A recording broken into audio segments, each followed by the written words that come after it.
We begin in Thailand with breaking news and a crackdown against anti-government demonstrations. Riot police have cleared thousands of protesters outside the Prime Minister's office.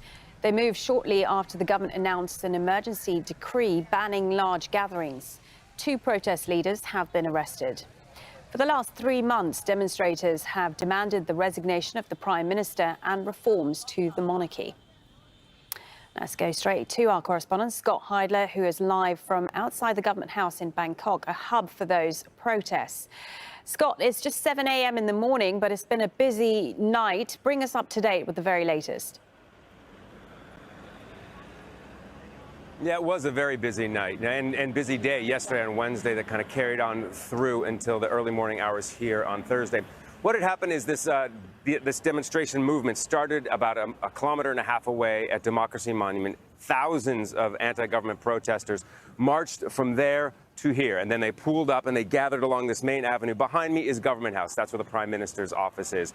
So they pooled up here. Thousands gathered in the late afternoon through the evening, but then several hundred stayed overnight. At 4 a.m., about 3 hours ago, this emergency decree, as you said, was issued. Protest leaders on makeshift stage on this avenue just next to me, they told the protesters to leave peacefully, and they did so. But we do know that still dozens of protesters were arrested. 3 of the main high-profile protester leaders were arrested themselves. But, again, when we look now, it was very interesting. We've been here for about 90 minutes, and when we first came up, there were still street sweepers. The avenue was blocked off, street sweepers cleaning up from all those people here overnight. Now the avenue is open, and it's almost as a normal rush hour here on Thursday morning. So right now we know dozens of protesters have been arrested, and 3 high-profile protest leaders are also in jail.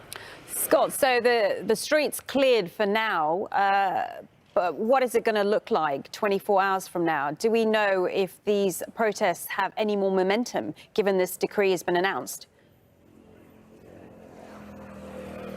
Well, we know that this has been part of their tactical maneuvering, if you will, these protests. They've been at different venues. They've been in different forums, if you will. They've been at schools with just students. They've been high-profile ones, large ones like this, where we saw student leaders, protest leaders join with the red shirts. Now, this is a populist movement that's going on, political movement that's been going on here for years. They joined in yesterday. They joined in about a month ago as well, where we saw very big numbers. So there are different types of protests, if you will, moving forward. Now, right now, this is over. This where they encamped here last night, that is over. This is just the mop-up operation, if you will. They haven't really said what they're probably going to do on a large scale next time, but what we know is they usually plan smaller protests in between these large-scale protests, so we'll imagine they'll continue with that. But again, right now we have 3 of their main protest leaders have been arrested. It'll be interesting to see how they try to honor that, if you will. We've seen in the past where some dozens, if not hundreds, of protesters have gathered at the police stations where they have had to report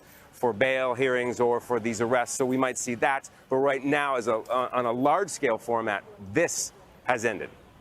These protests have been going on for a month or so now. Remind us, Scott, what are people so angry about?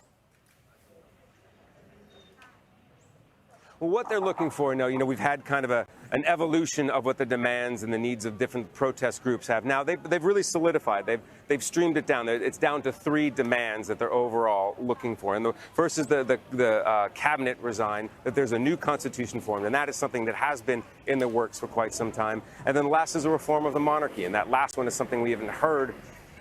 It hasn't been touched here. It's a very taboo subject here in Thailand, but steadily over these last several months, since July, with these protests and a call for monarchy reform, we've started to see more people come out and talk about this, more so than ever in decades here in Thailand, because it's such a taboo subject and there's such strict laws protecting the monarchy here. So we're starting to see that kind of loosen, if you will, but it'll be interesting to see going forward. I mean, there's something for people to be on the streets protesting for monarchy reform. It's completely other thing to see actually reform or proper discussions of reform taking place. Scott Heidler there for us in Bangkok. Many thanks.